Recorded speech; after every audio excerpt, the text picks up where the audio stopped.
किसी ने बड़े कमाल की बात कही है कि अपने जीवन को ऊपर वाले को सौंप दें, क्योंकि आप जीवन भर में जो कर सकते हैं उतना तो वो एक पल में कर सकता है। आपके लिए एक छोटी सी कहानी। ये कहानी महाभारत के युद्ध की।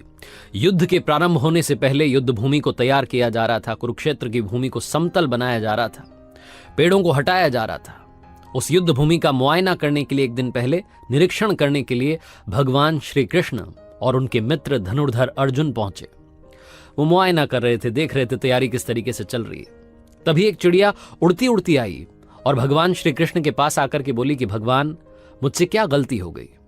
मेरी दुनिया आपने उजाड़ दी। यहां युद्ध भूमि को तैयार किया जा रहा है, पेड़ों को गिराया जा रहा है। एक हाथी ने आकर के मेरा पेड़ गिरा दिया। मेरा घोंसला उस पर था, वो घोंसला गिर करके जमीन पर आ गया। उसमें नन्हे नन्हे बच्चे हैं। हमारी जान बचा लीजिए भगवान, अब सब कुछ आपके हवाले है। भगवान श्री कृष्ण ने कहा कि मैं इसमें क्या कर सकता हूं? मैं तुम्हारी मदद नहीं कर सकता। ये तो नियति का पहिया है, समय का पहिया है, घूमता चला जाता है। इसमें मैं क्या कर सकता हूं बताओ? वो चिड़िया रुआसी होकर के बोली कि भगवान, मुझे बस एक इजाजत दे दीजिए। भगवान ने कहा कि बोलो, क्या पूछना है, क्या इजाजत चाहिए? तो उस चिड़िया ने कहा कि भगवान, मैं आप पर विश्वास तो कर सकती हूं ना? भगवान ने हामी भरी। अगले दिन युद्ध शुरू हुआ और युद्ध की शुरुआत से पहले भगवान श्री कृष्ण ने अपने दोस्त अर्जुन से कहा, अपने मित्र से कहा कि मुझे अपना धनुष और एक तीर दे दो, एक बाण दे दो। अर्जुन ने अपना धनुष सौंपने से पहले पूछा कि केशव, आपने तो प्रतिज्ञा ली थी कि आप शस्त्र नहीं उठाएंगे। क्योंकि अर्जुन चौंक गया कि भगवान को शस्त्र क्यों उठाना पड़ रहा है, ऐसा क्या हो गया? तो भगवान श्री कृष्ण ने कहा कि उस सामने हाथी देख रहे हो, उस हाथी ने उस चिड़िया का घोंसला गिराया, उस पेड़ को नष्ट कर दिया जिस पर उस चिड़िया का घोंसला था। मुझे कुछ तो करना पड़ेगा।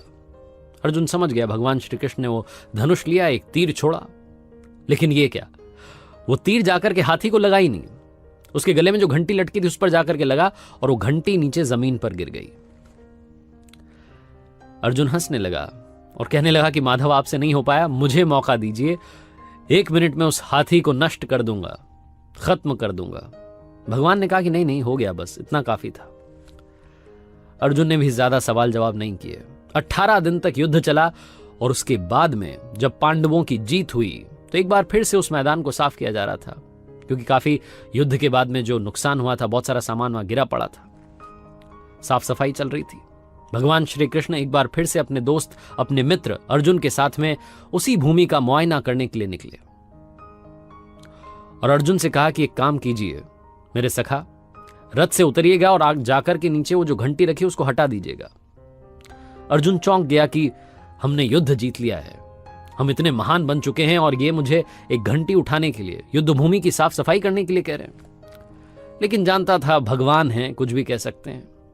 रथ से नीचे उतरा, जाकर के उस घंटी को उठाया, साइड किया, और जैसे उस घंटी को उठाया वैसे ही उसके नीचे से नन्हे नन्हे बच्चे चिड़िया के फड़फड़ाते हुए उड़ान भर ली। उन्होंने उड़ गए। अर्जुन की आंखें नम हो गई। उस घंटी के नीचे था वो घोंसला उस चिड़िया का जो मदद मांगने आई थी।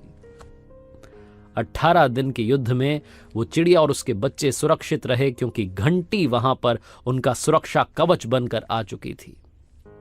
चिड़िया ने शुरुआत में सिर्फ ये कहा था कि क्या भगवान, मैं आप पर विश्वास तो कर सकती हूं ना? और भगवान ने हामी भरी थी। कहानी बहुत छोटी है, लेकिन हमें सिखाती है कि दुनिया में हमारे सामने चाहे जो परिस्थिति आ जाए, एक काम कीजिएगा, अपने जीवन को ऊपर वाले को सौंप दीजिएगा, क्योंकि आप जीवन भर में जितना कर सकते हैं उससे कहीं ज्यादा तो वो एक पल में कर सकता है।